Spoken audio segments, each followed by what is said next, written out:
bien, la avisamos. Okay. Bueno, para empezar con la etiología hay que mencionar que la faringoamigdalitis puede ser o puede tener agentes causales tanto virales como bacterias.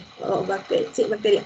Si hablamos de los virus, pueden estar el virus o el adenovirus y el virus del Epstein-Barr, que va a causar la faringoamigdalitis purulenta o membranosa, mientras que el virus del herpes simple o el Coxsackie tipo A va a causar lo que es la faringoamigdalitis vesicular o ulcerosa. Ya por otra parte, si hablamos del agente causal de las bacterias, el más común va a ser el estreptococcus del tipo A o también conocido como estreptococcus beta hemolítico del tipo A, y ese va a ser la causa principal de la faringoamigdalitis purulenta membranosa. Siguiente.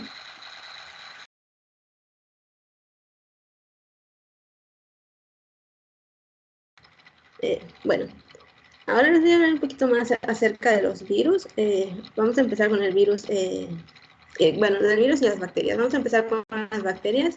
Primero vamos a hablar del Streptococcus del grupo A, que si no me equivoco es una bacteria gram positiva y que para que pueda causar la faringoamigdalitis tiene que tener un requisito primario que es la adhesión, y que esto ocurre cuando hay una interacción entre ácido lipoteicoico y de la pared de la bacteria y la fibronectina de la célula epitelial humana. Entonces ese es como el primer paso para que empiece la colonización. Hay que recordar igual la presencia de la proteína M, que es una de las proteínas de la pared y es el principal antígeno de virulencia de esta bacteria. Entonces, ¿cuál es como la capacidad que tiene esta proteína? Pues resiste a la destrucción fagocítica de la sangre, y por ello va a dificultar lo que es la activación y el depósito de fragmentos opsónicos del complemento a la bacteria para que pues, se produzca la muerte. También otra de sus características de este tipo de bacteria es el que producen las exotoxinas pirógenas A, B y C, que son las que cocinan el exantema de la escarlatina. Y hablando de un virus, pues está el virus del Epstein-Barr, que pues es el microorganismo causal de la mononucleosis infecciosa, y esta pues se transmite por la saliva.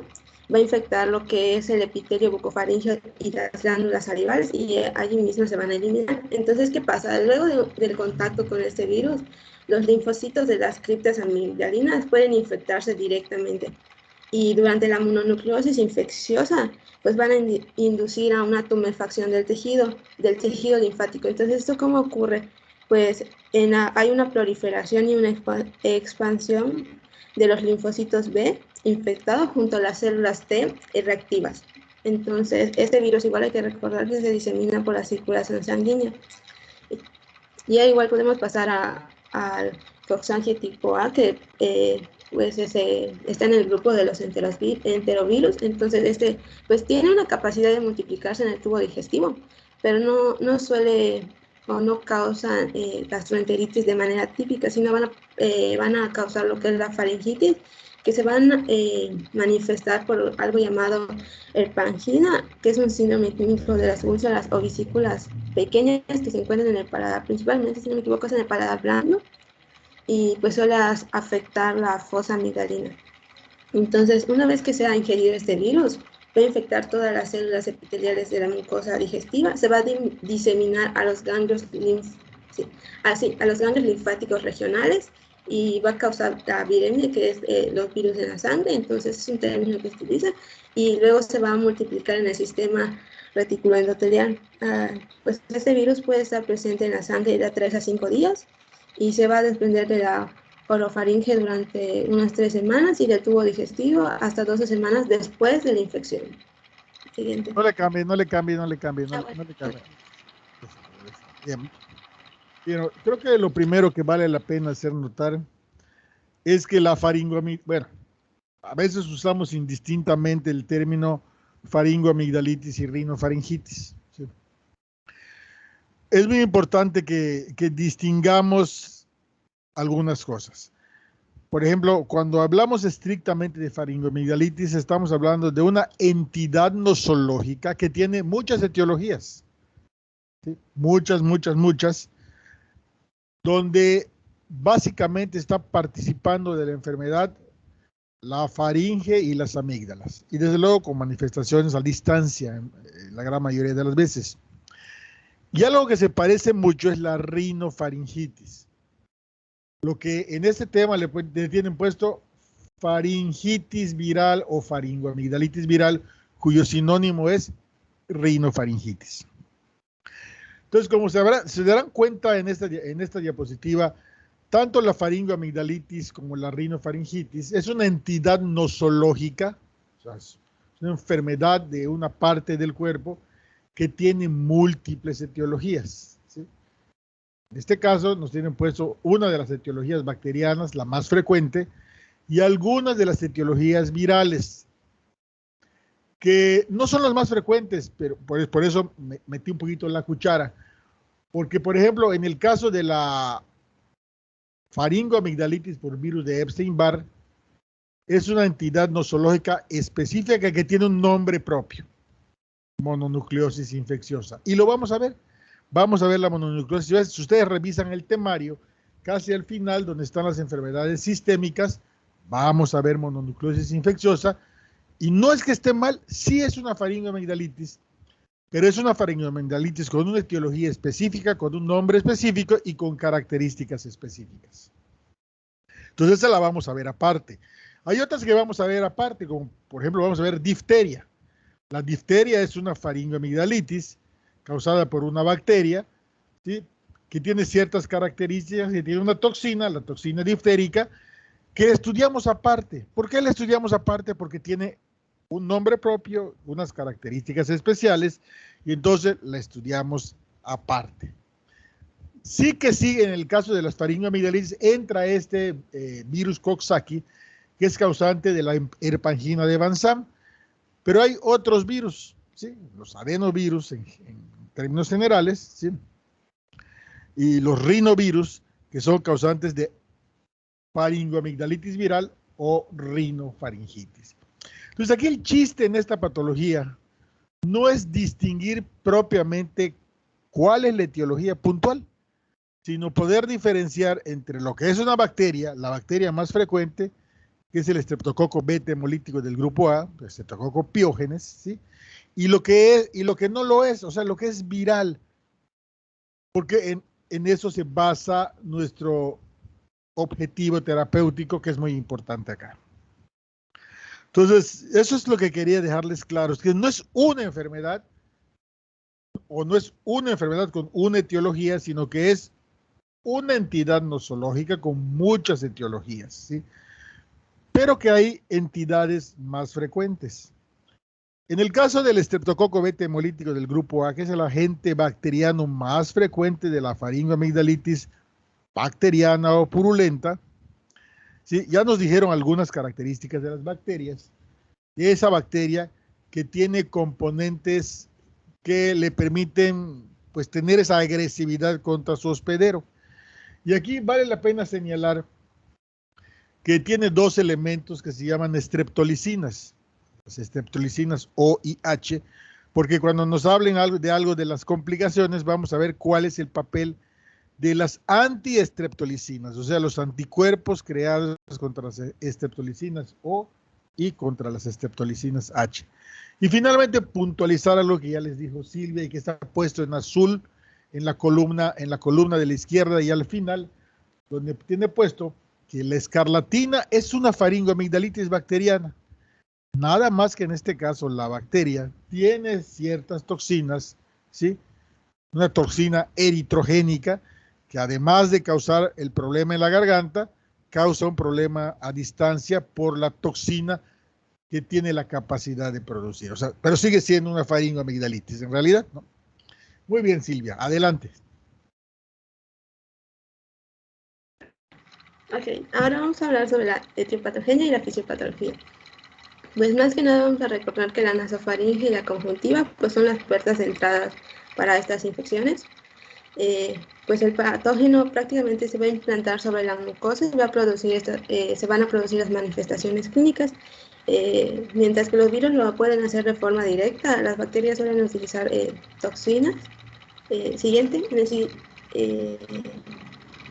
bueno, aquí puse un pequeño como cuadro, como para resumir, entonces puse que si los microorganismos van a penetrar lo que es la cavidad oral, se van a fijar al epitelio tonsilar y lo van a colonizar. Entonces, ¿esto qué va a producir? Pueden producir una hipertrofia linfoide que va a causar la infiltración de los neutrófilos y esto pues va a causar lo que es la tumefacción de las amígdalas, entonces luego igual pueden fagocitarse, los microorganismos pueden fagocitarse y van a ser procesados por macrófagos y esto va a estimular lo que es la respuesta inmune tanto celular y humoral. Entonces va a llegar a un punto donde los antígenos van a vencer a los anticuerpos y aquí se va a causar lo que es la inflamación o la infección. Entonces prácticamente se dice que la faringoamigdalitis en ella existe una función inmunológica comprometida que se caracteriza por la producción disminuida de inmunoglobulinas locales, un menor número de células presentadoras de antígenos y un cambio en los valores relativos de los linfocitos B. Y prácticamente se caracteriza porque hay edema e hiperemia en la mucosa, que se acompaña de un aumento de la cantidad de moco, la formación de pus, membranas o úlceras. Obviamente esto va a depender, como ya mencionamos, del agente causal, ya sea un virus o una bacteria. Igual va a haber lo que es un infiltrado difuso de los neutrófilos, que es mucho más intenso si la infección es de tipo bacteriano. Sí. Ya hablando de epidemiología, pues ya sabemos que el agente etiológico, pues muchas veces va a depender de la edad. En los adultos es mucho más frecuente que sea causado por virus, como podemos ver entre un 90 a 95%, mientras que el otro porcentaje restante va a ser causado por una bacteria, mientras que en los niños va a ser principalmente causado por una bacteria, en este caso puede ser el del estreptococo beta hemolítico o tipo A o el estreptococo tipo A.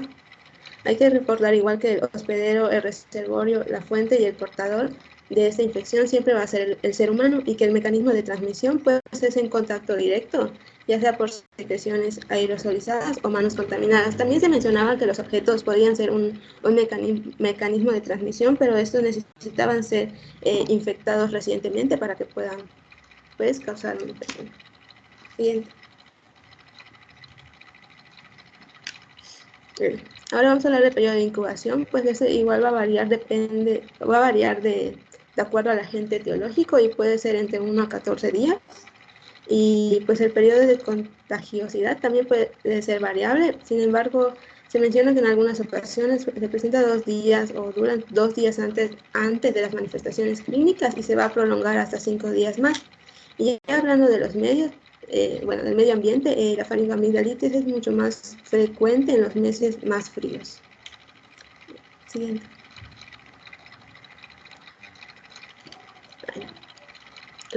Ahora vamos a hablar sobre el cuadro clínico. Pues principalmente la faringoamigdalitis se caracteriza por una fiebre de intensidad variable y puede tener síntomas generales como son las mialgias, las artralgias, anorexia, cefalea, sensación de cosquilleo en la faringe y pues va a haber dolor que va a dificultar tragar o impedir la deglución. Bueno, si hablamos de la faringoamigdalitis viral, durante la exploración siempre podemos como observar a la faringe con un aspecto hiperémico, edematoso y sin la presencia de membranas, casi siempre. Sin embargo, o sea, puedes pasar al siguiente. Okay. Sin embargo, si es causado por el adenovirus o el virus del Epstein-Barr, que como ya mencionó el doctor, aquí iba a decir que lo más frecuente es que sea causado por un adenovirus. Y también mencionaba que son los virus de resfriado común. Entonces, en este tipo de faringoamigdalitis va a haber la presencia de membranas que van a cubrir por completo a las amígdalas. Y también puede haber presencia de úlceras, diarrea, ronquera y conjuntivitis no purulenta. Si su agente causal es el virus del herpes simplex, va a haber gingivoestomatitis y se va a encontrar también úlceras en la faringe, en la lengua, encías, mucosa de los carrillos y en los labios. Mientras si el virus que lo causa es el tipo Coxsackie A, las úlceras van a estar limitadas en lo que son la parte anterior de las fauces, que casi siempre, bueno, que están compuestos por 4 pilares y las úlceras van a encontrar en los pilares anteriores. Prácticamente aquí podemos observar que como una característica muy común en lo que es la faringoamigdalitis viral van a ser las úlceras, que ya eso va a entrar un poquito más en lo que es el diagnóstico diferencial. Siguiente. Aquí. Y hablando de la faringoamigdalitis streptococcus, bueno, causada por el virus del estreptococo, pues este va a ser muy común en niños, como ya se mencionó, y pues va a tener como un inicio fuerte que se va a caracterizar por la odinofagia, que es la dificultad o el dolor a tragar, la adenopatía cervical, que es la inflamación de los ganglios linfáticos, y por presencia de eritema intenso en las amígdalas con o sin exudado. También puede presentar fiebre, dolor abdominal, que esto es más común en niños, exantema y enantema escarlatiniforme. Entonces, esto de exantema y enantema son las características principales de la escarlatina. Aquí les voy a hablar un poquito de la escarlatina, que pues, después de presentarse, bueno, después de 12 horas o 48 horas de presentarse esas características, pues va a iniciarse lo que es el cuadro clínico de forma brusca, y esto se va a distinguir por la presencia de fiebre elevada, vómito, dolor faríngeo y cefalea. Entonces, si hablamos del exantema, que es más que nada como una erupción ya en lo que es la piel, y casi siempre suele ser como eritematosa y puntiforme, y se le conoce, si no me equivoco, como papel de lija. Entonces, ese casi siempre va a iniciar en lo que es el tronco y luego se va a expandir a todo el resto del cuerpo, pero va a ser más intenso en los pliegues cutáneos. En cuanto al enantema, que son más que nada la erupción en una superficie de la mucosa, pues se va a producir en lo que es la lengua, el paladar, las amígdalas y la faringe. Y pues se menciona que en los primeros días, en lo que podemos ver el enantema en la lengua, en los primeros días se va a cubrir por una saburra, que es como una capa blanquecina de textura viscosa. Y pues como también va a haber presencia de edema y enrojecimiento en la lengua, se le va a conocer como fresa blanca, es como el nombre común, mientras que ya al cuarto o quinto día, estas suburras como que va a desaparecer y la lengua va a quedar completamente de un color enrojecido, y aquí ya se le va a conocer como fresa blanca.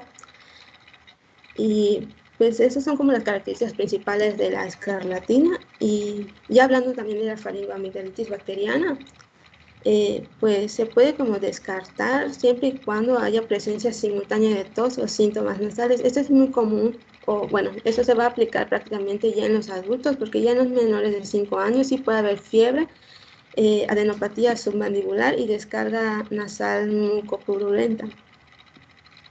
Siguiente.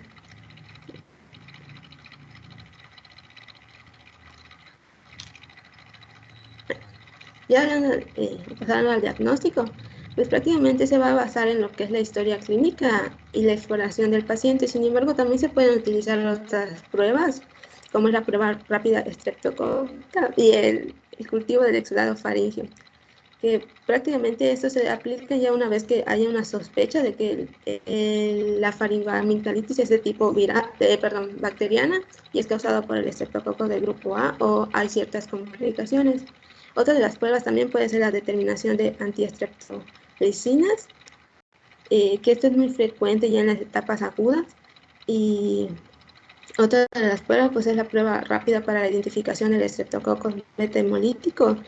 Sin embargo, te dice que esto como que no tienen o no dan ciertas ventajas al momento del diagnóstico, porque ya, o sea, suele ser muy caro, entonces no se recomienda tanto. Y si se realiza, pues obviamente una vez que ya te salga positiva la prueba, pues no es necesario como pedir otra prueba de un cultivo exudado para confirmarlo, porque ya es algo seguro, entonces, aparte de ser caro.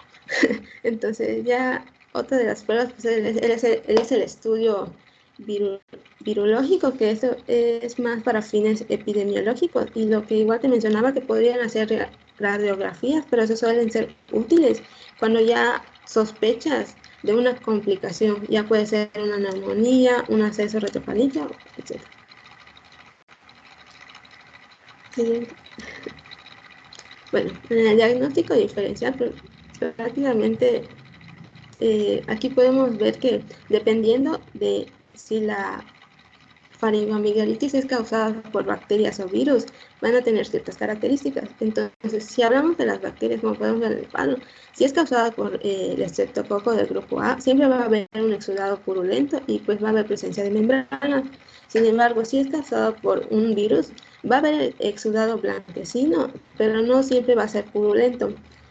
Esto va a ser prácticamente una faringoamigdalitis purulenta y membranosa cuando sea causada solo por el adenovirus o el virus del Epstein-Barr. Ya todas las otras causas del virus casi siempre se van a caracterizar por la presencia de úlceras y vesículas. Y aquí es como que donde existe la mayor diferencia, porque dependiendo del lugar donde se encuentren las úlceras o vesículas, pues se va como identificar la causa de la enfermedad, o bueno, el virus que lo causa. Si se encuentra en la parte posterior de la faringe, pues puede ser causada por el enterovirus. Si se encuentra en el paladar blando, pues se le va a conocer como la pangina y va a ser causada por el Coxsackie tipo A. Y ya si se encuentra en lo que es la parte anterior, que son los labios, creo que mencioné igual las carrillas y las encías, este es causado por el herpes simple. Y también a lo que es la faringoamigdalitis viral van a haber otros síntomas asociados, como es la rinitis, la tos, las ronqueras, las mialgias y la diarrea. Siguiente.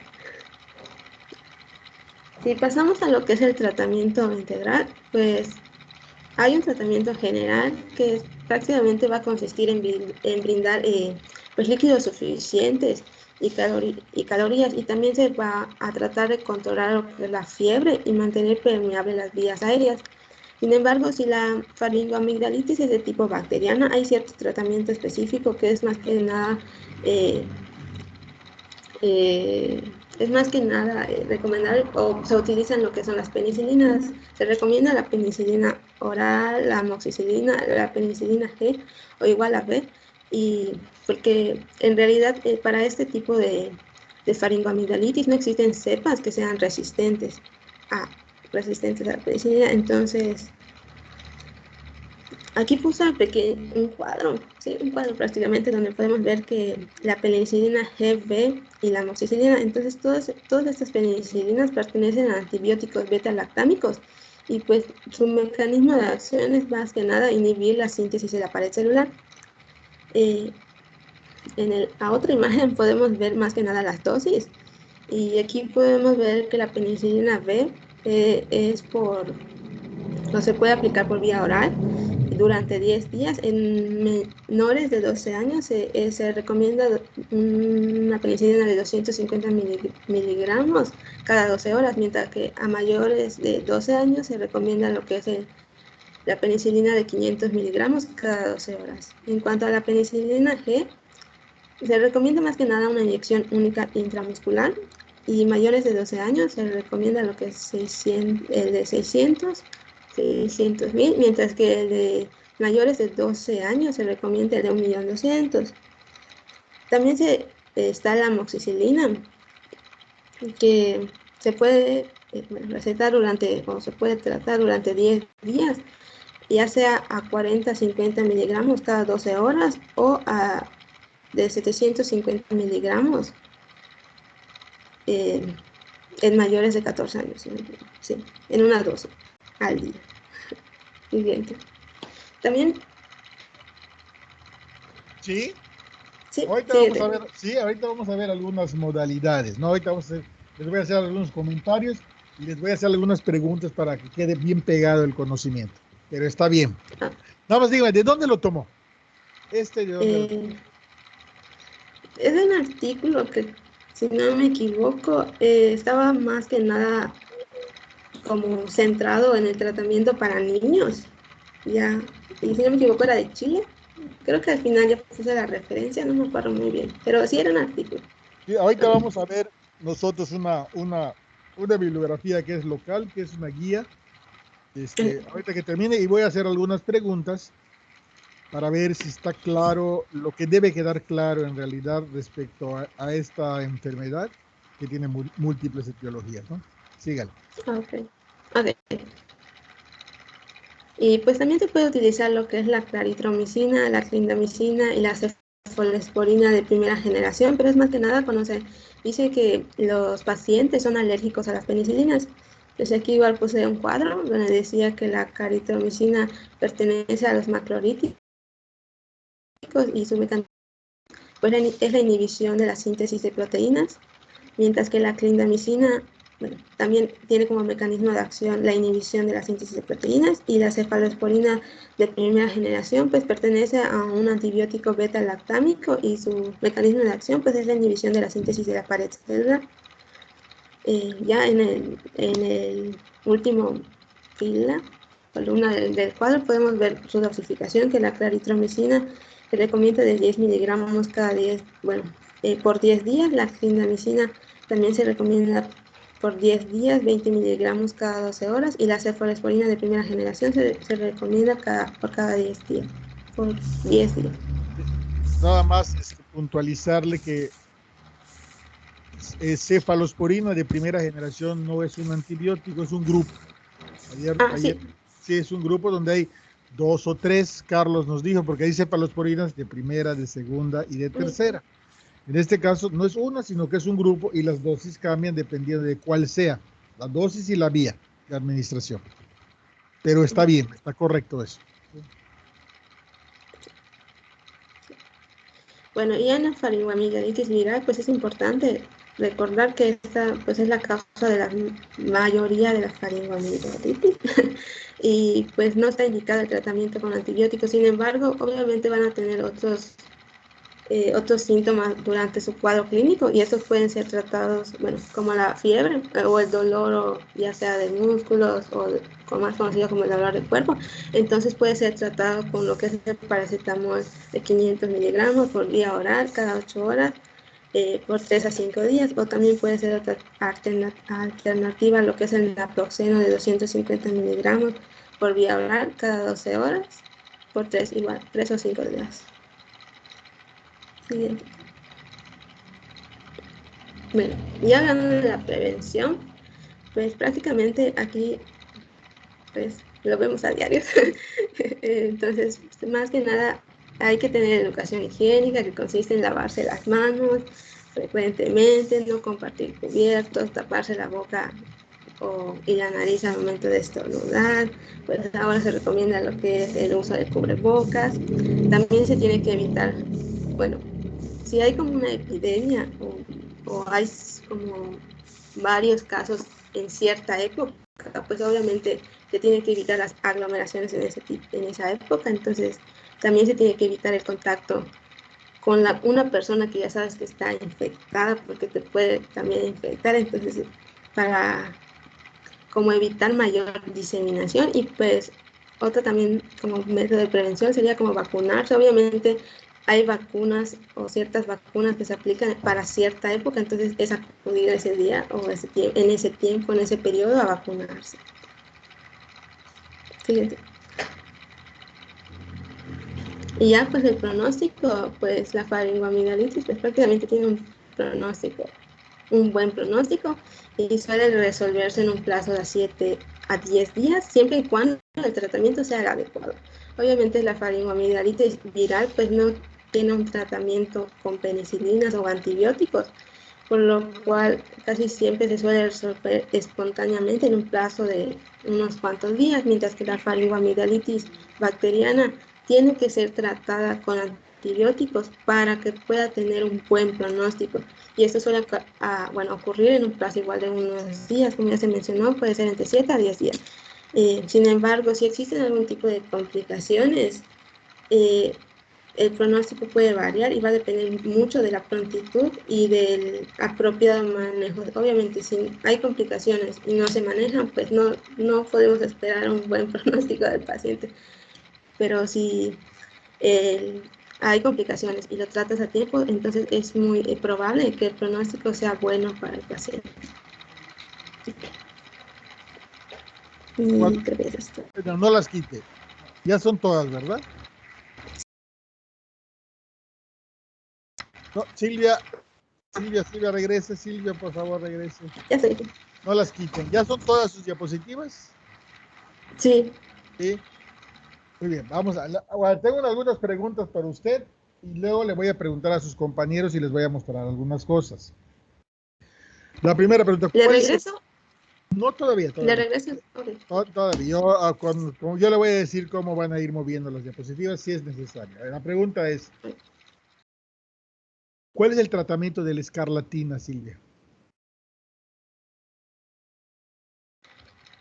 Pues me imagino que como la escarlatina es, creo que no lo investigué, pero bueno, como me imagino voy a decir, entonces no estoy segura, pero como me imagino que es causada por una bacteria, se puede igual aplicar lo que ya habíamos mencionado anteriormente, que podíamos utilizar penicilina naturales o las más comunes, si no me equivoco, fueron las beta-lactámicos, porque prácticamente es causada por la misma bacteria del estreptococo.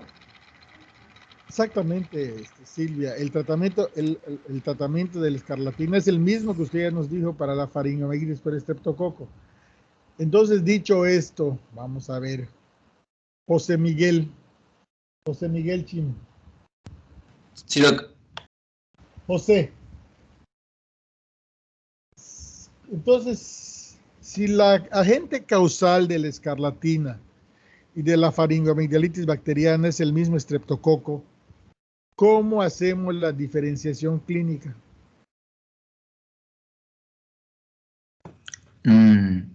Bueno, yo recuerdo que esto de la escarlatina es más común en niños. Además, pues va a presentar ciertas características que dijo que era el exantema y el enantema. Entonces, pues yo creo que esa es la diferencia, ¿no? Exactamente, la presencia de datos clínicos agregados dependientes de la toxina que producen algunas cepas de estreptococo beta hemolítico del grupo A.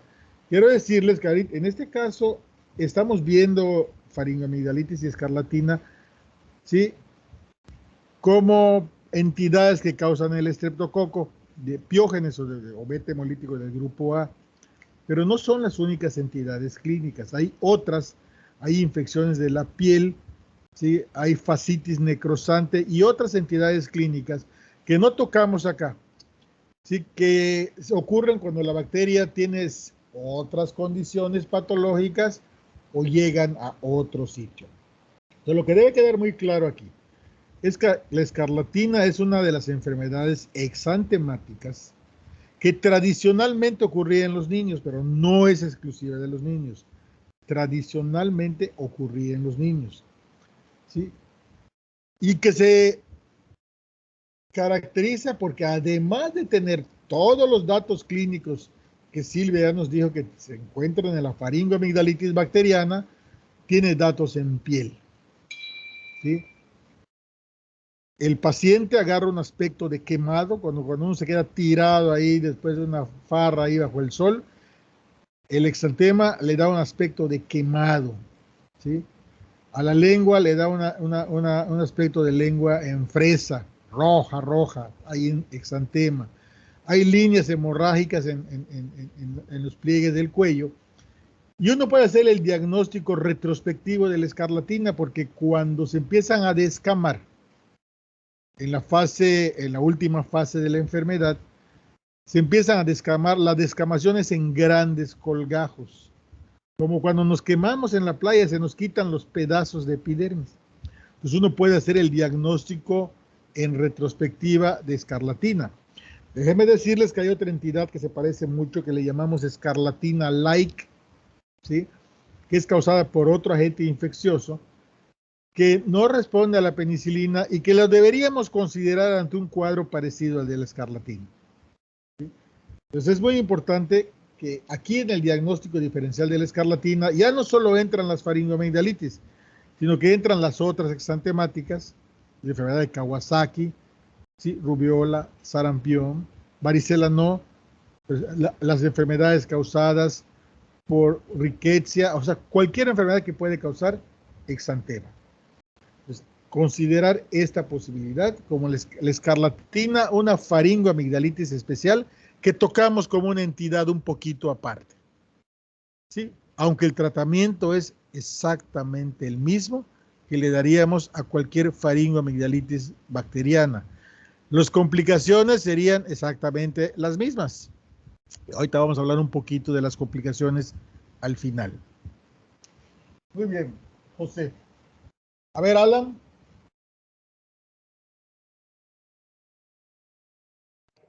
Hola, doctor, buenos días. Hola, Alan. Buenos días. Alan, aquí Silvia nos dijo en la exposición que hay un grupo de agentes etiológicos que causan la faringoamigdalitis viral y la bacteriana. Sí, generalmente a las virales, la gran mayoría les llamamos rinofaringitis. Algunas tienen nombres especiales, como ella nos dijo, y los vamos a ver después en otras clases como la mononucleosis infecciosa. Entonces aquí el gol, ¿sí? El gol en este tipo de entidades de inflamación infecciosa de la garganta, ¿sí? Es distinguir entre lo que es bacteriano y lo que no es bacteriano, entre lo que es estreptococo y lo que pudiera ser difteria, ¿no? Entre lo que es un virus, un rinovirus o un adenovirus y pudiera ser virus de Epstein-Barr, que ahí no lo vamos a tocar ese aspecto porque lo vamos a ver más adelante. Pero quisiera oír y que me digas, Alan, ¿cuál es la clave para distinguir entre una faringoamigdalitis bacteriana y una faringoamigdalitis viral o rinofaringitis? ¿Cuál es la clave? Pues como son idénticas, yo había leído que se tiene que hacer un examen como de hisopado de fauces y de ahí se va a determinar si es bacteriana o viral. Entonces, la clave para ti es un estudio de laboratorio. Sí es. Me voy a quedar contigo, Alan, pero vamos a preguntarle a Eduardo su opinión. ¿Cuál es tu opinión, Eduardo?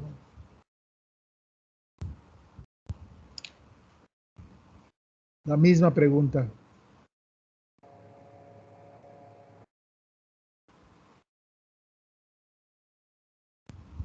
Eduardo. Es que Eduardo, creo que hay dos Eduardos, maestro. Eduardo Rodríguez. Y ninguno levanta la mano, ¿eh? Qué barbaridad. Eduardo Rodríguez.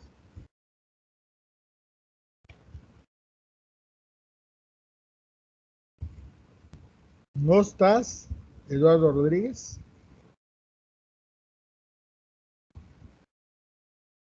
Está conectado, pero no está en clase. Jesús Eduardo. Sí, aquí estoy. Sí, es por los síntomas.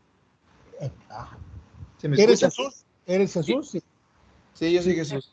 ¿Qué síntomas, Jesús?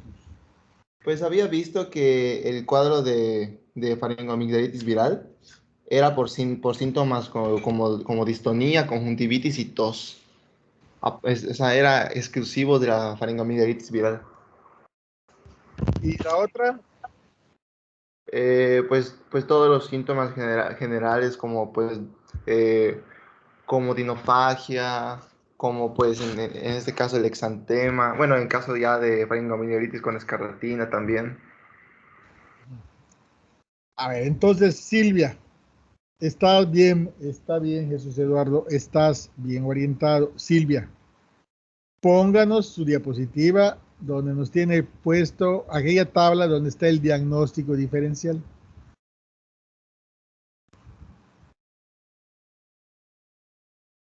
Ahí está. Esto es lo que les estoy preguntando. Y esto tiene que quedar claro. Porque cuando yo les pongo un caso clínico, eso les voy a preguntar. Alan, no estabas mal al decir que una opción para distinguir entre algo bacteriano y algo viral, pues es hacerle un hisopado de la garganta y hacerle una prueba rápida o hacerle un cultivo. No, no estás mal. Pero imagínate tú, para una enfermedad tan frecuente que tuviéramos que hacer eso en todos los pacientes.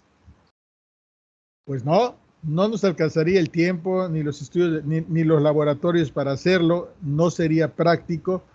El resultado lo tendríamos después de varios días y lo que necesitamos es hacer el diagnóstico rápido para tomar una decisión terapéutica. Entonces, si bien, Alan, desde el punto de vista teórico no estás mal, Desde el punto de vista práctico es algo que no podemos estar haciendo a cada rato. Habría que decidir cuándo sí hacerlo. Y ahorita lo voy a preguntar a ver qué idea tienen, ¿sí? Entonces, lo que nos dice Jesús Eduardo es lo práctico, es lo que se tiene que hacer. ¿Sí? Considerar los datos clínicos, ¿sí? Para tomar una decisión terapéutica al momento de evaluar al paciente. Y eso pues nos lo tienen puesto aquí. Silvia nos lo puso aquí en esta tabla. Sí, y ahí dice que las infecciones de la garganta, o sea, las rinofaringitis, las IRAS, como les decimos ahora, las infecciones respiratorias altas, que son causadas como virus, se caracteriza por lo que tiene puesto allá abajito en verde, mira, síntomas asociados como rinorrea, tos y ronquera. ¿Sí? La rinorrea, ¿sí? Y la tos son, sobre todo la rinorrea, son cosas que habitualmente no acompañan, y digo habitualmente, no digo nunca, habitualmente no acompañan a las infecciones bacterianas. Entonces, cuando tengamos un paciente que tiene rinorrea, que tiene tos, y que además puede tener conjuntivitis, por ejemplo, congestión ocular, como sucede con coronavirus, que a veces el coronavirus también es una rinofaringitis, a veces, ¿no? Entonces estamos autorizados para decir que la etiología lo más probable es que sea viral, ¿sí? Y que por lo tanto estaríamos autorizados a darle el tratamiento para una enfermedad viral, que ya no lo puso Silvia ahí, cuál sería el tratamiento para una enfermedad viral. Pero si el paciente no tiene rinorrea, no tiene conjuntivitis, además en sus amígdalas están congestivas y con pus, como la fotografía que nos puso adelante, pónganosla, Silvia. Hay una fotografía que nos puso en la diapositiva 10, creo. ¿Sí? Ahí como está esa, miren. La diapositiva 10. Y además tiene adenomegalia cervical anterior. Y ahí lo tiene puesto, miren, adenopatía cervical anterior. O sea, amígdalas hipertróficas, hiperémicas y purulentas con adenomegalia cervical anterior. Eso, hasta no demostrar, es una faringomigdalitis bacteriana. Y aunque no le hagamos ningún cultivo, en estos casos estamos autorizados para darle tratamiento antibiótico. Si además tiene lo que tiene el paciente de abajo, como está en la fotografía, ¿sí? Que tiene un enantema, ahí estamos viendo la lengua en fresa, estamos viendo el exantema en todo el cuerpo con la palidez de la boca, la palidez perioral y el aspecto de quemado del paciente, ¿sí? Entonces podemos decir que tiene una escarlatina y el tratamiento sería exactamente el mismo. Tratamiento de la faringoamigdalitis bacteriana. Entonces, puntualizando esto, lo que les estoy diciendo ahora, que esta es una enfermedad muy frecuente, muy cotidiana, la van a ver todos los días, probablemente su consulta externa. En los niños que van a la guardería son un problema porque tienen enfermedades recurrentes rinofaringias. Y no vamos a estarle pidiendo estudios de laboratorio a todos. Tendríamos que ser selectivos para decidir a quién sí le vamos a pedir estudios de laboratorio. ¿Sí? Entonces voy a preguntarle a Diana. Diana. ¿Me escucha, Diana? Diana Rejón.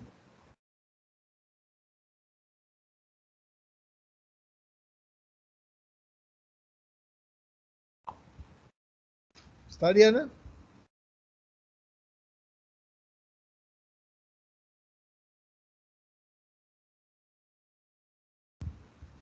¿No está Diana en clase? ¿A María Isabel Ayala?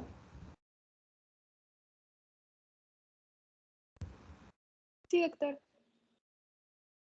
María Isabel, ¿qué estudios, cuando los necesitamos, generalmente no necesitamos ningún estudio para decidir un tratamiento en la gran mayoría de estos pacientes, no los necesitamos. Pero en el caso de que los necesitemos, ¿Qué estudios cree que le podrían ser de utilidad para el diagnóstico etiológico, ya no nosológico? Es decir, rinofaringitis o faringoamigdalitis es un diagnóstico nosológico, de una enfermedad. Pero aquí hablemos del diagnóstico etiológico, ¿sí? ¿Qué estudios podrían servirnos para el diagnóstico etiológico? El exudado tonsilar. El exudado tonsilar. ¿Sí? ¿Sí serviría? ¿Alguno más?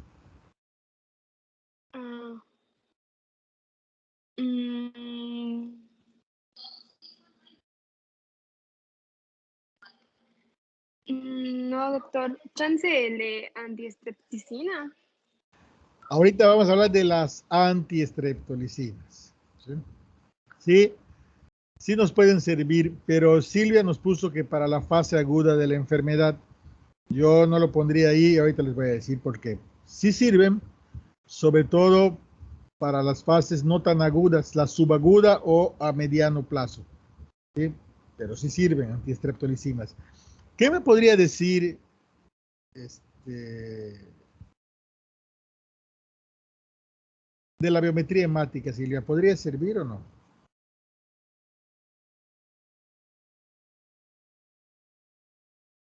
Del cultivo del exudado faríngeo.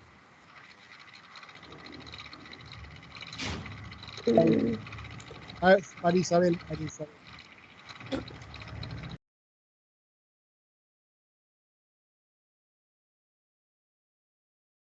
¿Me podría repetir la pregunta, por favor? ¿Qué me puede decir de la biometría hemática? ¿Tendría utilidad o no la tendría? Creo que no.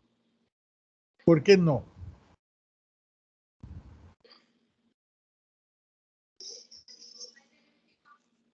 Bueno, porque usted ya había mencionado que era más de ver los signos, ¿no? Sí, pero Aunque pues no. también le aclaré que en el caso dado de que lo pudiéramos necesitar. O sea, acuérdense que hay excepciones, ¿eh? Algún estudio de bacterias o de virus, ¿no? O bacteremia. A ver, más. Creo que tenemos que ver un tema por allá que se nos está escapando. Sí, pero vamos a ver en qué momento lo acomodamos pronto, que es el diagnóstico por laboratorio. A ver, Silvia, quiero oírle, Silvia. ¿Qué opina de la biometría hemática?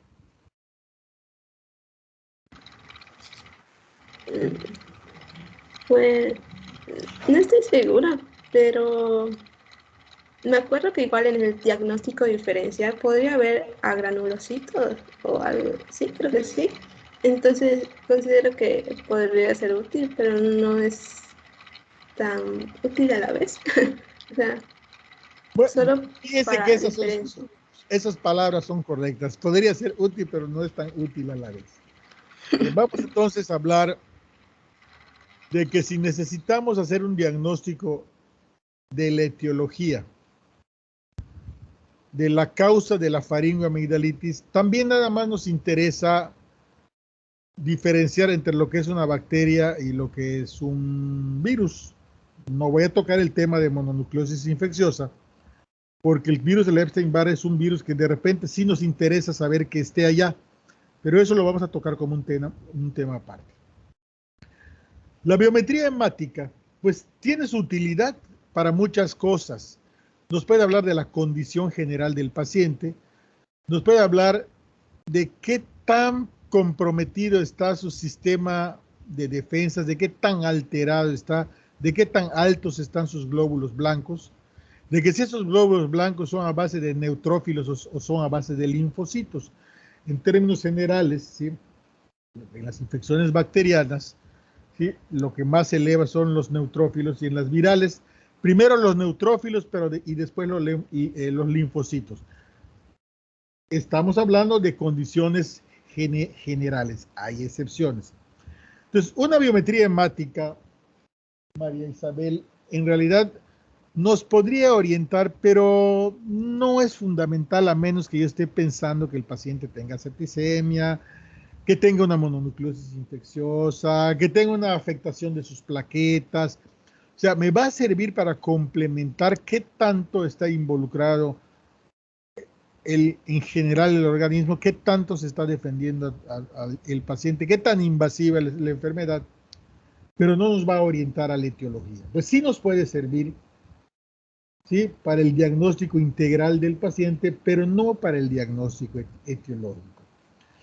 Para el diagnóstico etiológico, Silvia nos puso allá unas diapositivas. Póngala, Silvia, donde está el diagnóstico etiológico.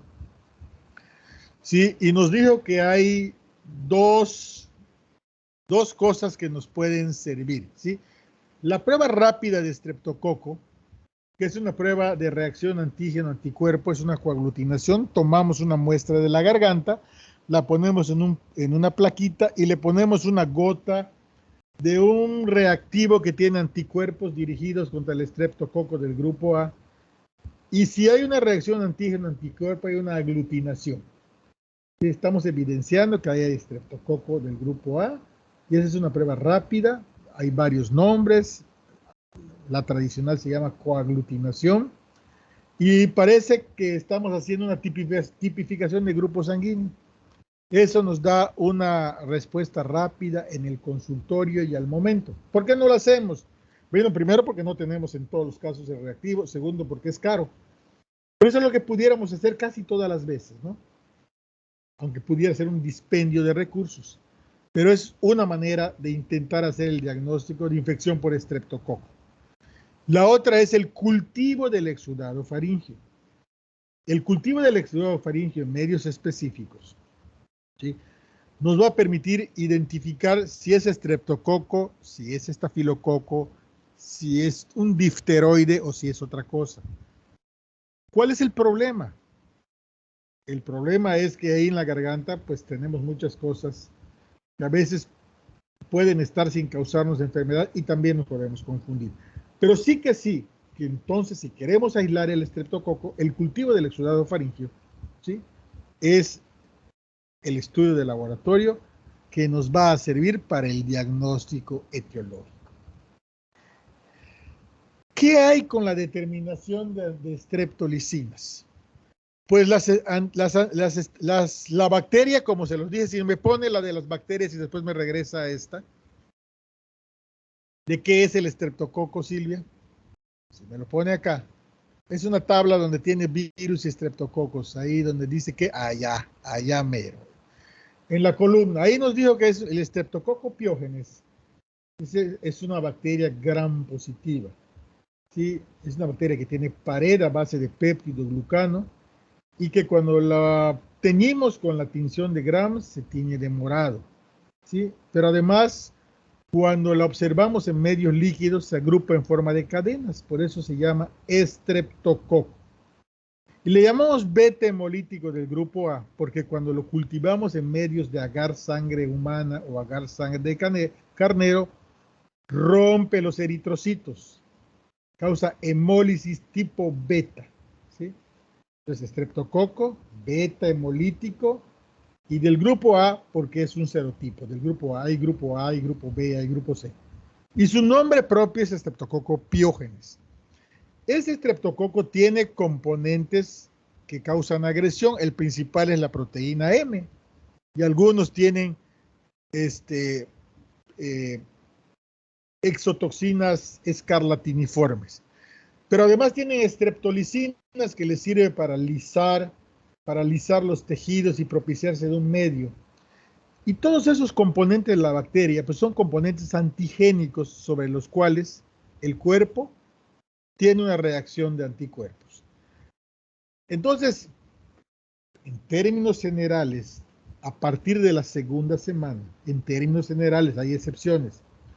Cuando un organismo es expuesta a un antígeno, respondemos con la creación de un anticuerpo. Ese anticuerpo puede ser primero es de tipo IgM, después de tipo IgG.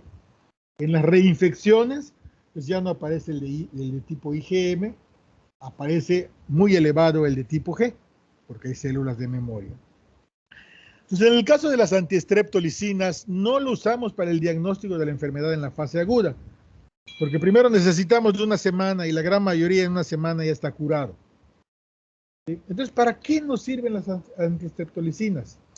Nos sirven para aquellos casos en los que sospechamos de fiebre reumática. La fiebre reumática es una enfermedad a mediano plazo que es causada en sujetos que tienen una condición inmunológica, una respuesta inmunológica alterada, donde los anticuerpos creados contra el estreptococo agreden al mismo paciente y le causan como una enfermedad de la colágena, como si fuera una enfermedad de la colágena. Entonces, esta se caracteriza por un cuadro clínico de artritis, artritis migratoria y carditis y encefalitis, y elevación de antistreptolicinas O y H muy elevadas. Entonces, en este caso, las antistreptolicinas nos van a servir para saber si un paciente pudiera o no tener fiebre reumática ante la presencia de un cuadro clínico, o para detectar aquellos pacientes de riesgo de tener fiebre reumática cuando tuvieran una infección estreptocócica para que yo les dé tratamiento de erradicación. ¿Sí? ¿Sí está quedando claro? Bien, ahorita vamos a ir a la parte del tratamiento, pero antes de la parte del tratamiento quisiera preguntarle a Silvia, esta es la primera clase nosológica, se omitieron algunas cosas, no importa, para eso estoy yo aquí, no para complementarlas, pero sí quisiera que lo que voy complementando, ustedes lo van agregando. Acuérdense que cuando yo les di una guía para hacer diapositivas, les dije que tocásemos los aspectos epidemiológicos, ¿sí?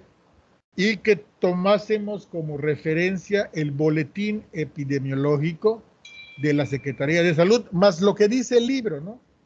El libro dice que es muy frecuente, que es más frecuente en los niños, sobre todo las virales, que las bacterianas en los sitios de concentración, en los soldados, en los lugares donde hay mucha gente, ¿sí? Pero necesitamos de un numerito, ese numerito nos orienta, nos ayuda, porque nos permite deducir ante la presencia de un cuadro clínico qué podría ser. Un ejemplo es lo que nos pasa ahora. Sabemos que cuando tenemos una infección respiratoria alta ahora, en estos momentos, lo que se nos pone en la cabeza rápidamente es que pudiera ser COVID. ¿Sí? ¿Por qué? Porque sabemos que ahorita hay mucho. También sabemos que pudiera ser rinovirus, adenovirus o influenza. Pero, dada la condición epidemiológica, lo primero que se nos ocurre que tendríamos que descartar es COVID. Les voy a compartir mi pantalla para mostrarles esto que es lo que quiero que vayan poniendo. ¿Sí? Bueno, las voy a volver a poner, Silvia, está bien. Creo que ahí ven mi pantalla, ¿verdad? Miren, este es el boletín epidemiológico, está el vínculo allá ¿cómo se llama? En el programa del curso. También pueden entrar a internet y le ponen boletín epidemiológico de la Secretaría de Salud, ¿sí? Y les lleva aquí a este lugar, ¿sí? Donde tenemos el boletín, donde tenemos el reporte secuencial de las cosas infectocontagiosas de interés y algunas no infectocontagiosas. Entonces, aquí en esta tabla, ¿sí? Tenemos el cuadro número 5, donde están en las enfermedades infecciosas del aparato respiratorio hasta la semana 33 de lo que va del año de 2021. Ahí está. Semana 33 del 2021. Entonces, aquí está tuberculosis respiratoria hasta la semana 34. Y tenemos en columnas tuberculosis, aquí está ya otitis media, para los que van a dar otitis media, y aquí está la faringitis y amigdalitis estreptocócica, o sea, la mitad del tema de hoy. Y están todos los estados, vemos, todos los estados están de este lado, y al final está un concentrado por el país. Y en cada segmento de tabla tenemos aquí lo que ha ocurrido en la semana 33, el acumulado diferenciado por sexo entre varón y mujer durante 33 semanas y lo que se acumuló durante 33 semanas el año anterior.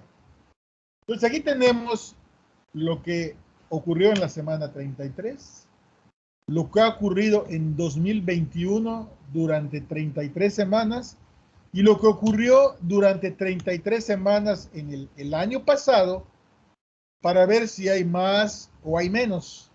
Y vamos a ver qué es lo que ha ocurrido con faringoamigdalitis.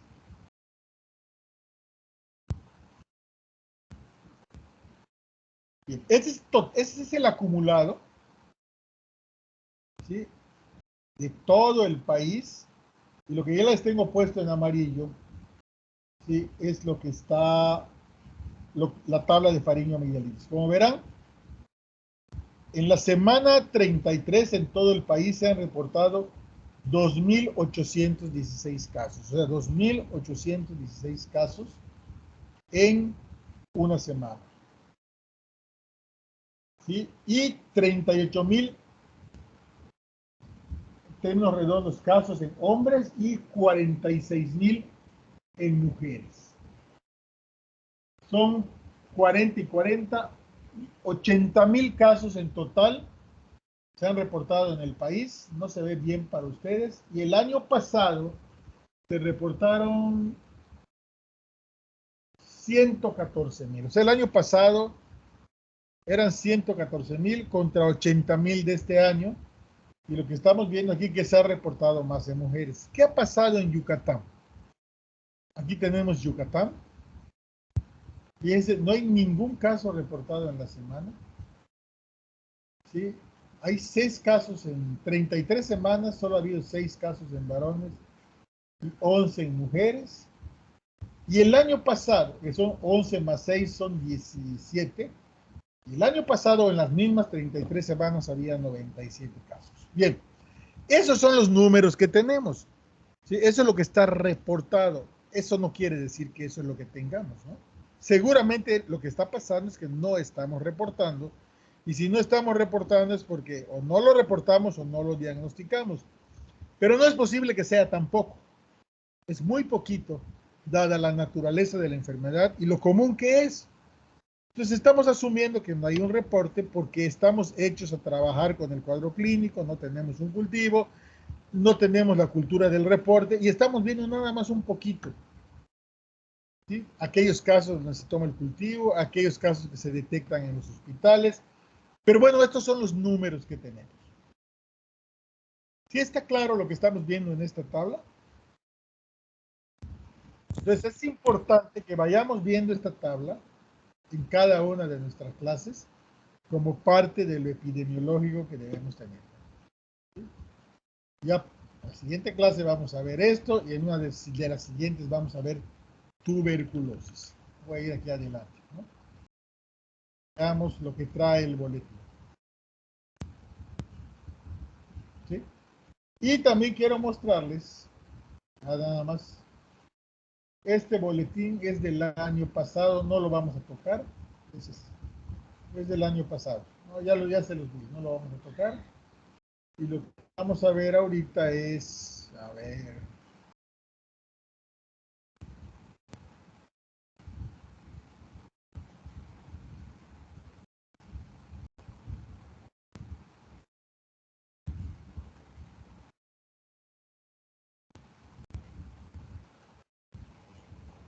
¿dónde quedó aquí?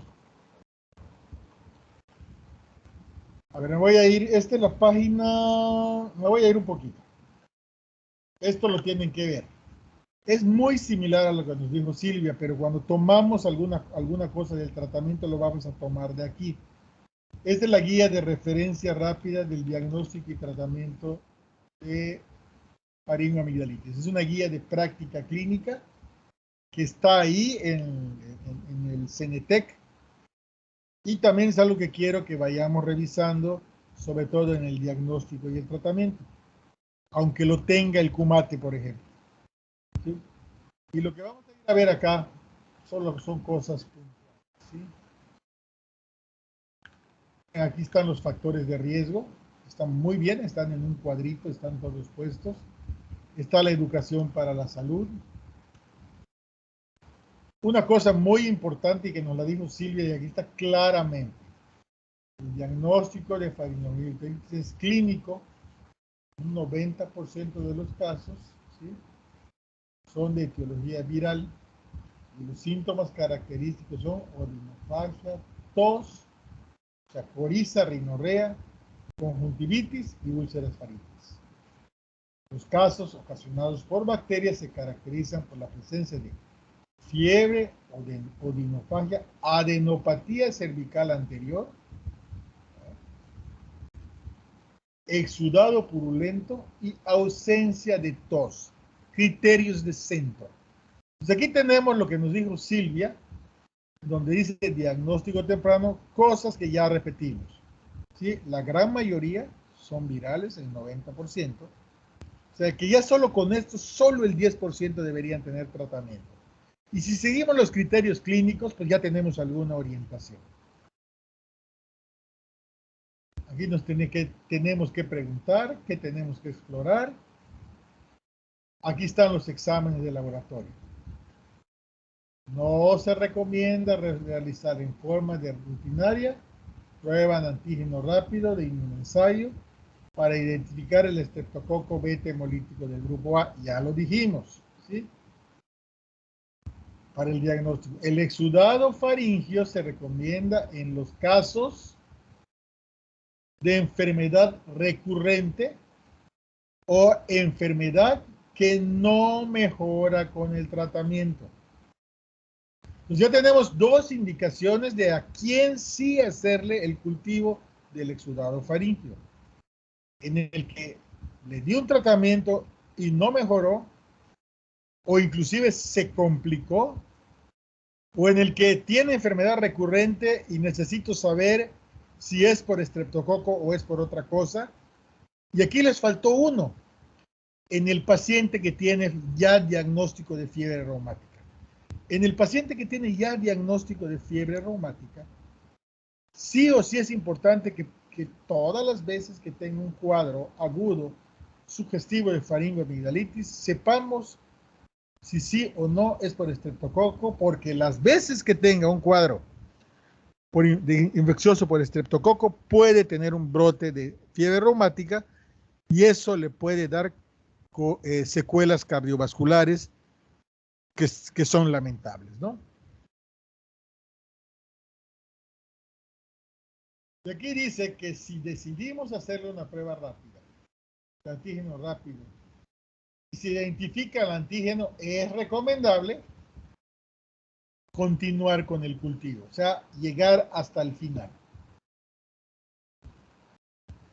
El tratamiento es el mismo que nos dijo Silvia. Para las virales es sintomático. Silvia nos dijo más. Y para las bacterianas, ¿sí?, aquí están todas las opciones, pero el de primera elección es este o las penicilinas intramusculares. Aquí está en la tabla. Y luego nos pone un tratamiento de erradicación del estreptococo. ¿En quiénes usamos tratamiento de erradicación con estreptococo? ¿Sí? Que es con penicilina benzatínica cada 21 días por 3 meses.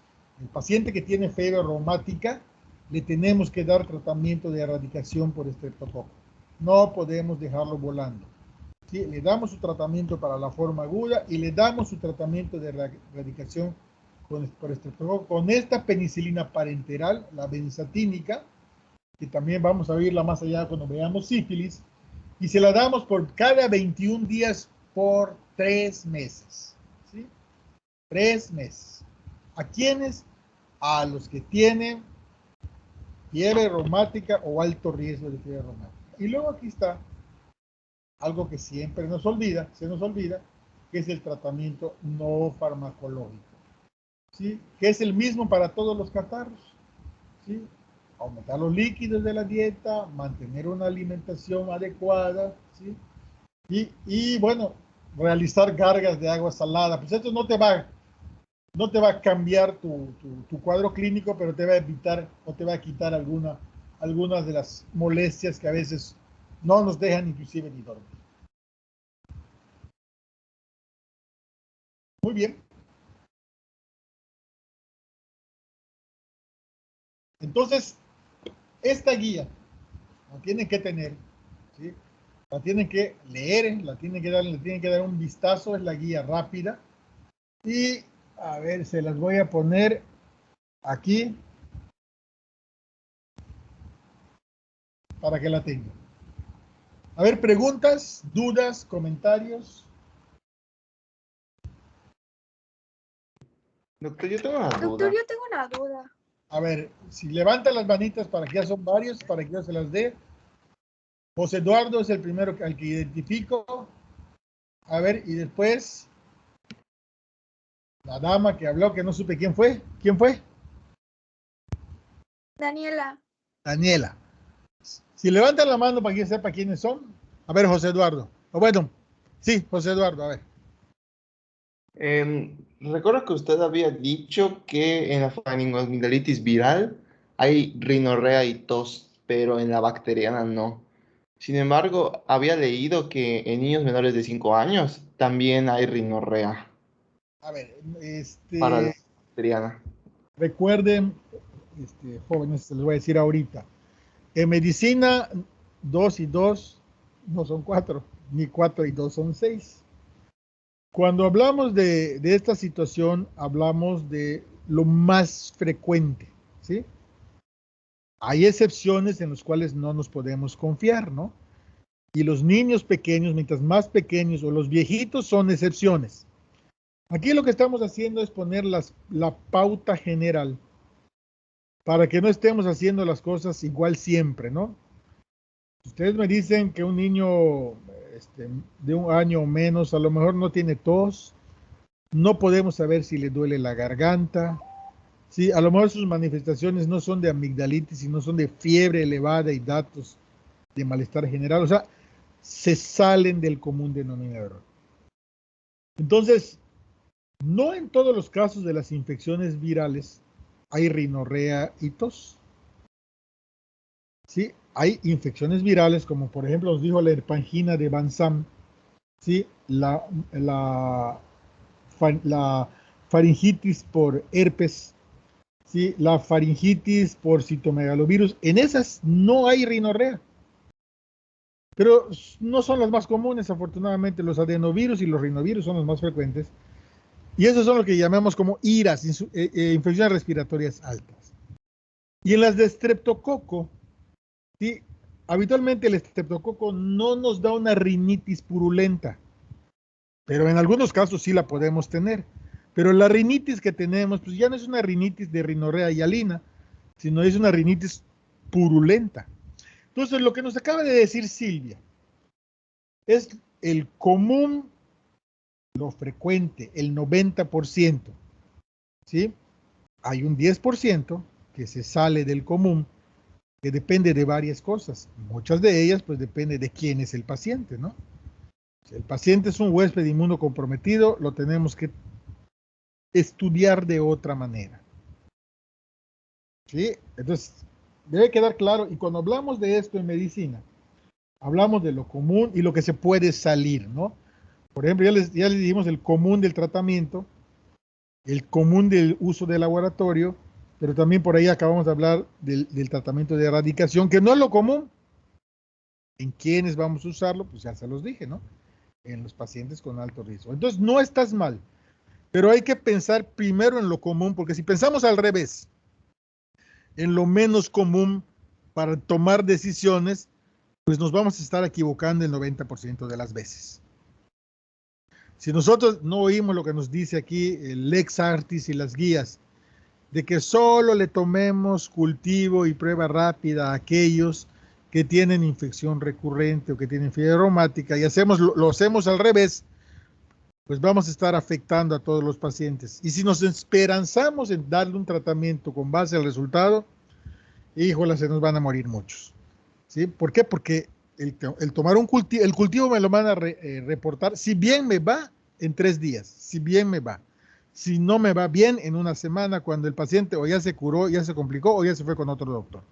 Entonces, no estás mal, Jesús, pero no podemos pensar de lo infrecuente a lo frecuente. Es de lo frecuente a lo infrecuente. Cada paciente se valora de manera individual y empezamos a amarrar conforme al conocimiento general, a los hallazgos y al conocimiento específico. ¿Sí está claro? Sí, sí, está claro. A ver, la otra pregunta, ¿cuál es? Doctor, a mí me tocó uncinariosis, pero no encontré guía de práctica clínica. No hay de ¿Sí uncinariosis. hay? No, no hay. No hay guía de práctica clínica de todo. De uncinariosis no hay. Sí. ¿Alguien más? A ver, Irving. Sí, doctor. Yo tenía una duda. Bueno, no, la verdad no lo escuché. No sé si se mencionó y mi internet falló en ese momento. Pero, ¿qué pasa con el tratamiento para amigdalitis bacteriana para pacientes que son alérgicos a la penicilina? A ver, sí lo dijo Silvia y vamos a oír que Silvia nos lo repita. Y ahorita les pongo la guía. Silvia, ¿qué nos dijo de eso?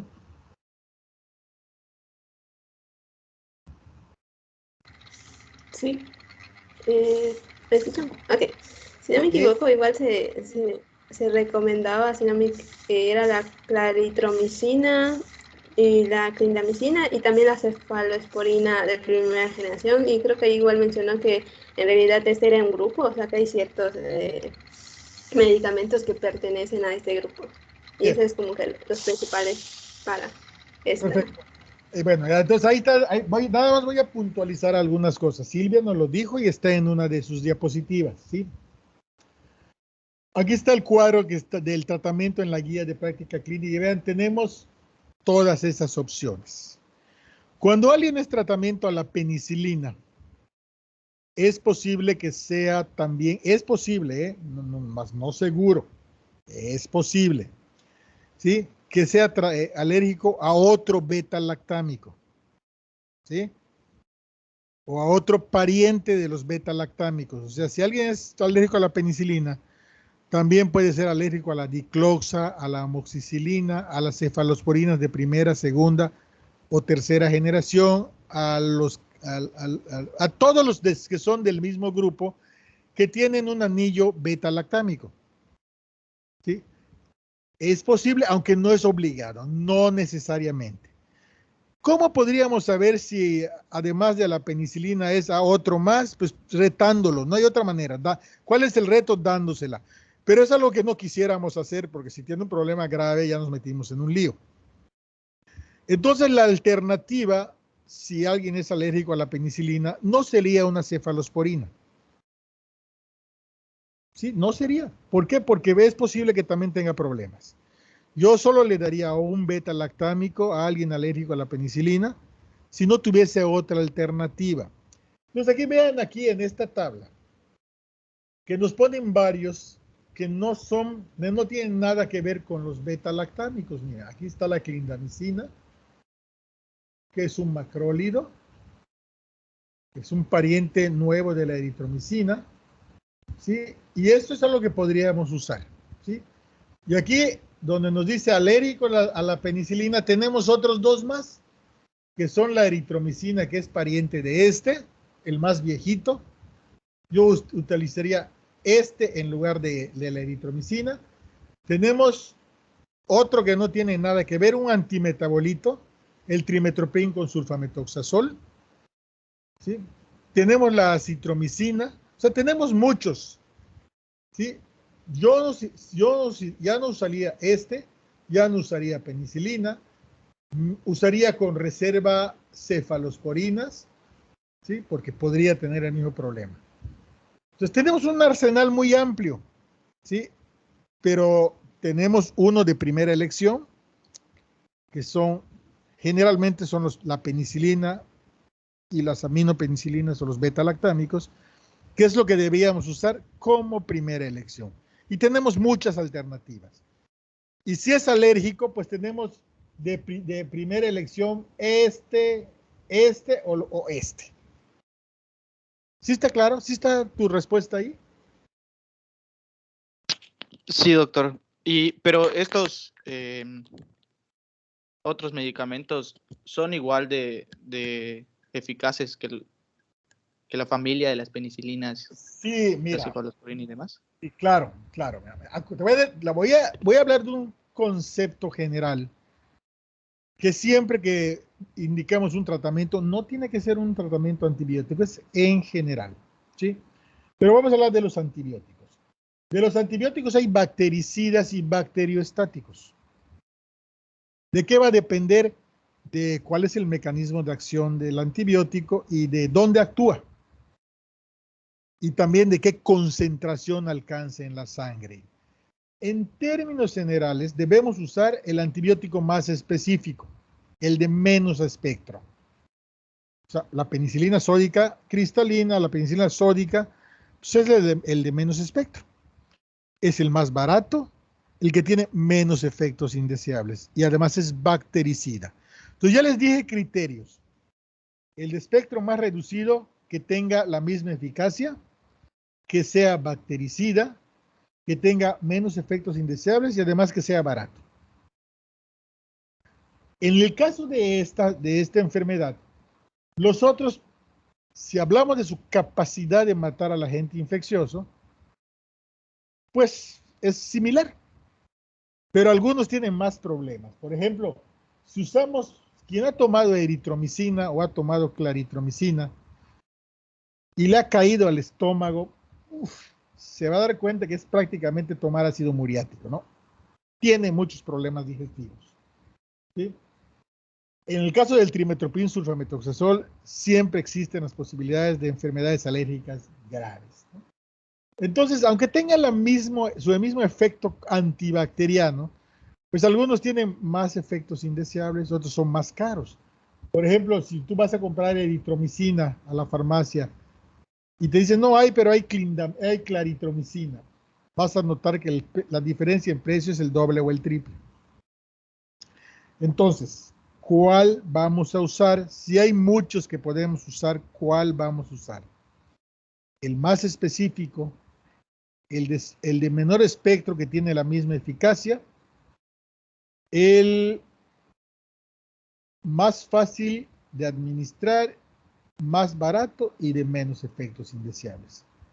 Y en el caso de las infecciones por estreptococo beta hemolítico del grupo A, están las penicilinas en todas sus presentaciones, la penicilina sódica en todas sus presentaciones y la amoxicilina, que es la presentación oral más viable, la que es más frecuente en el mercado. Entonces, las veces que hablemos de un tratamiento, vamos a estar hablando de esos mismos términos. Cuando uno ve que está algo en el primer lugar, como primera elección, es que está escogido por eso, porque es el de espectro más limitado, es el que mata bien a la bacteria, es el que tiene menos efectos indeseables y es el que está accesible. Ahora, cuando la vida del paciente está en riesgo, pues ahí generalmente nos salimos de todas las trancas, ¿no? Ahí no vamos a hablar de eso, pero siempre que estemos ante un paciente, consideremos esto que les estoy diciendo, una guía de práctica clínica donde hay indicaciones primarias, ¿sí? Siempre decididas a la luz del paciente. Siempre a la luz del paciente. Pero generalmente decididas a la luz de quién es nuestro paciente, casi el 90% de las veces caemos en esto que estamos cayendo. ¿De acuerdo? Sí, doctor, gracias. ¿Alguien más? Porque si no, yo voy a preguntar.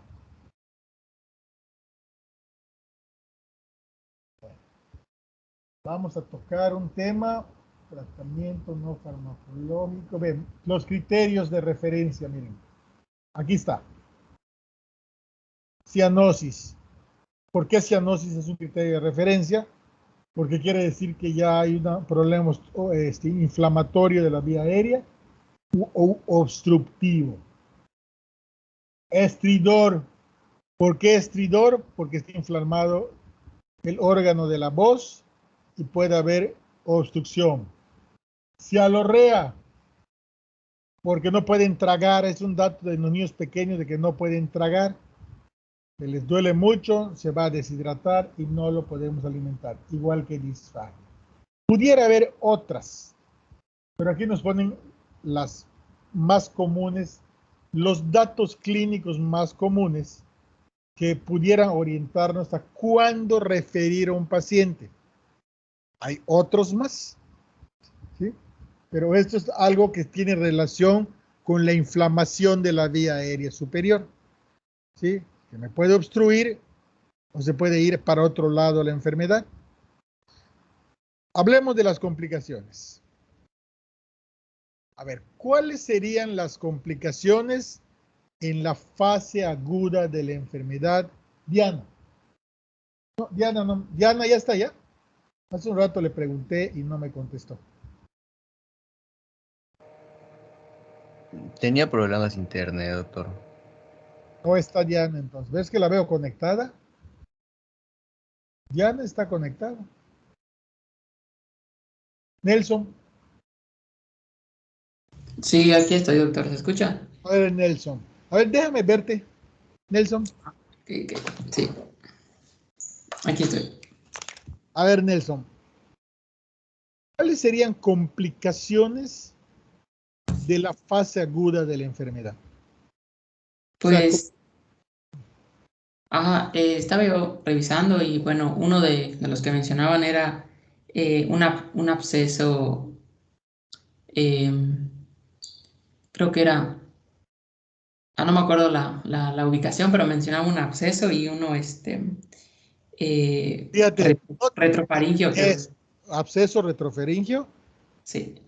absceso faringio, absceso amigdalino o absceso periamigdalino. O sea, un absceso localizado en el sitio donde está la enfermedad. ¿Sí? Puede ser retrofaringio, puede ser faringio, puede ser amigdalino, puede ser periamigdalino. Entonces, un absceso in situ, en el sitio. Hablamos mucho del retrofaringio porque es muy común. Recordar que la faringe es un órgano que tiene tejido linfoide, tejido que nos defiende, y que las amígdalas es un tejido linfoide que puede crecer mucho y además se puede infartar y se puede necrosar. Y donde un tejido crece mucho, se infarta y se necrosa, se puede formar un absceso. ¿Estamos? Entonces, el absceso local, el absceso en un sitio localizado, pues es una complicación en la fase aguda de la enfermedad, durante el momento de la enfermedad. Dime una más, por favor, Nelson.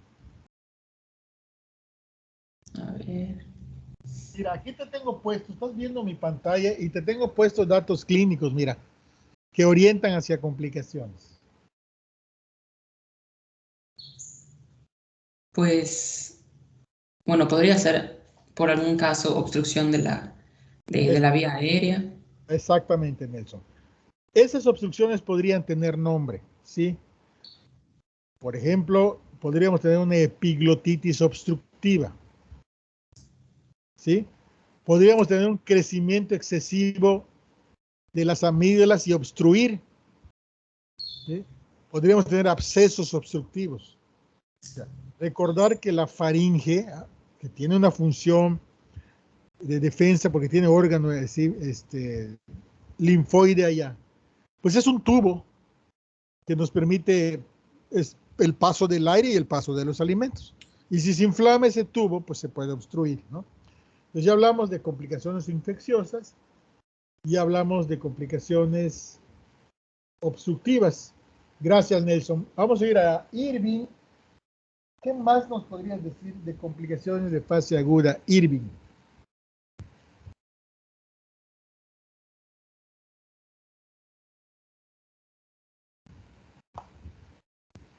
Perdón, doctor, ¿me repite la pregunta, por favor? Complicaciones de fase aguda de la enfermedad. Ya Nelson nos dijo abscesos y nos dijo obstrucciones.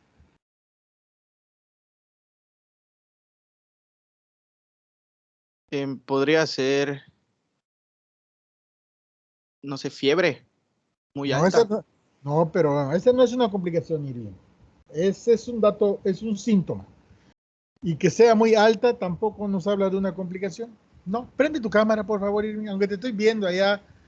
Creo que estás en Chuburná, en una carrera de autos, ahí echando relajo. ¿Verdad? Que ahí estás. Esa foto, ¿no? Sí, ¿Sí? sí. Portándote mal en la pandemia, Irving, muy mal. No, fue de hace años, fue de Hace hace como años. 20 años. Pues no has cambiado, no has cambiado mucho. Pues, ¿qué hay, Irving? Ya nos dijeron las obstrucciones y los abscesos. ¿Qué otra cosa puede ser? Hay un tema que vamos a ver mañana, que es una complicación común de las infecciones de las vías aéreas superiores. Mañana, no mañana, el lunes lo vamos a ver. Güey, la verdad, doctor, no se me viene nada a la mente. No se te viene nada a la mente. Si se O sea, va, estoy si se va la tratando de pensar. infección para otro lado, ¿qué nos podría causar? ¿Alguien le quiere ayudar? Daniel, Tal vez sinusitis o otitis. école, sinusitis es una, sí, es una complicación muy frecuente, sinusitis, Neumonitis. otitis, neumonía. Vamos a ponerle el nombre, neumonía. Entonces ya estamos hablando de complicaciones infecciosas, siempre de la vía aérea, pero ya no solo de la garganta, ¿no? La otitis media es una enfermedad secundaria. Mañana el lunes nos lo van a decir. Y además es más común en niños que en adultos por la anatomía de la vía aérea. Entonces la obstrucción y el crecimiento de las amígdalas obstruye el drenaje de los huecos que tenemos allá. El oído medio es un hueco y los senos paranasales son un hueco que producen moco porque tienen un epitelio mucoso que se inflama cuando hay catarro, ¿sí? Y que los huequitos que drenan son muy chiquitos y que al inflamarse y obstruirse se vuelven un medio de cultivo y nos causan sinusitis, nos pueden causar sinusitis de cualquiera de los senos paranasales, o otitis media, sobre todo en los niños pequeñitos, pero también la enfermedad se puede ir para otros lados. Nos puede causar neumonía y también puede ser más grave. Nos puede causar septicemia.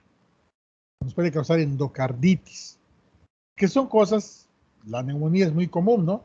No tan común como la sinusitis, no tan común como la otitis, pero también puede haber neumonía, también puede haber septicemia. O sea, que la infección se vaya para otros lados. Y nada más nos falta tocar las complicaciones a mediano plazo, que además ya las dije, y a ver si lo cacharon. A ver, Juan Fernando. No, a ver. A ver, ¿quién? Alguien que no le haya preguntado. A ver, ¿alguien quiere levantar la mano para que yo no le pregunte? Doctor, bueno, a mí me acaba de decir ahorita, Ah, creo que había mencionado la fiebre reumática y la glomerulonefritis. bueno, fíjate, Juan Fernando, efectivamente yo mencioné la fiebre reumática, pero la glomerulonefritis la mencionas tú, yo no lo había dicho, y estás en lo correcto. Porque la glomerulonefritis aguda posinfecciosa es la variante inmunológica sobre el riñón de la fiebre reumática. ¿Sí? O sea que en algunos casos la complicación puede ser fiebre reumática, que se caracteriza por artritis migratoria, carditis y corea. Con eso sospechamos después de una infección. Y antiestreptolicinas muy elevadas. O sea, carditis, artritis migratoria de grandes articulaciones y corea. Con eso sospechamos fiebre reumática. Y la glomerulonefritis postinfecciosa, pues datos de inflamación del riñón, dolor lumbar, hipertensión, edema, proteinuria y hematuria. Y eso sucede habitualmente entre 2 y 4 semanas de una infección por estreptococo, porque son complicaciones inmunológicas que no suceden en cualquier sujeto y que tiene que ver con el hospedero, con su naturaleza. Sí que tiene que ver con algunas bacterias, por ejemplo, las complicaciones en riñón, o sea, la glomerulonefritis se relaciona más a infecciones por estreptococo en la piel, impétigo, por ejemplo, ¿no? Cuando veamos impétigo, vamos a ver que es otra forma clínica de infección por estreptococo, pero así en la piel, ¿no? Impétigo.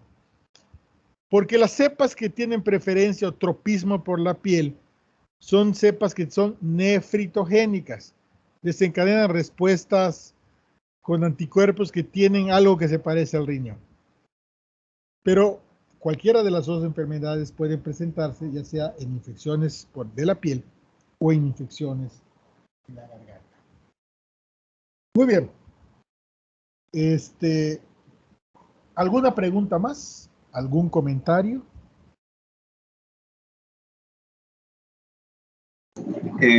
Yo nada más una pequeña duda, porque había encontrado también que en complicaciones tardías podría darse un síndrome de Pandas, pero decía que era un trastorno neuropsiquiátrico, pero no entendí muy bien cómo era. O si sí. A ver, ¿síndrome de qué? De Pandas. Bueno, síndrome de Pandas el Pandas era un acrónimo en inglés, pero decía que era un trastorno neuropsiquiátrico. A ver, fíjate que no lo sé, ¿eh? ¿De fase aguda o de fase tardía? De fase tardía. Fíjate que no lo sé, no, o sea, como síndrome de Pandas no lo sé. O sea, no sé si así, pero cuando hablamos de fiebre reumática yo les dije algunas cosas, les dije corea, y les dije carditis, y les dije artritis. Pues la corea se debe a afectación a estructuras nerviosas. Es posible que haya cambios neuropsiquiátricos, pero sí que no sé. Y lo voy a buscar. O mejor tú, mejor enséñame a mí ahora. Búscame algo del síndrome de Pandas si me lo pones y lo leemos. ¿Sale? No lo sé. No lo puedo saber todo. Seguramente al rato lo voy a saber. Pero me gustaría, José, que tú nos lo enseñes. ¿Qué es? ¿Y cómo se relaciona? ¿Sale? Sí, está bien. Muy bien. Estamos sobre el tiempo. Seguimos dejando pendiente la tarea que ya hicieron ustedes y la vamos a ver de la respuesta inmunológica. Y vamos a ver ahí por dónde metemos el diagnóstico microbiológico porque creo que va siendo muy necesario. ¿Sale? Sí, doctor. Que tengan buen fin de doctor, semana. gracias. Buen fin de semana. Nos vemos el lunes. Igualmente. Igualmente, doctor, gracias. Doctor. Gracias, doctor. doctor. Doctor, gracias. Gracias, doctor. Nos vemos.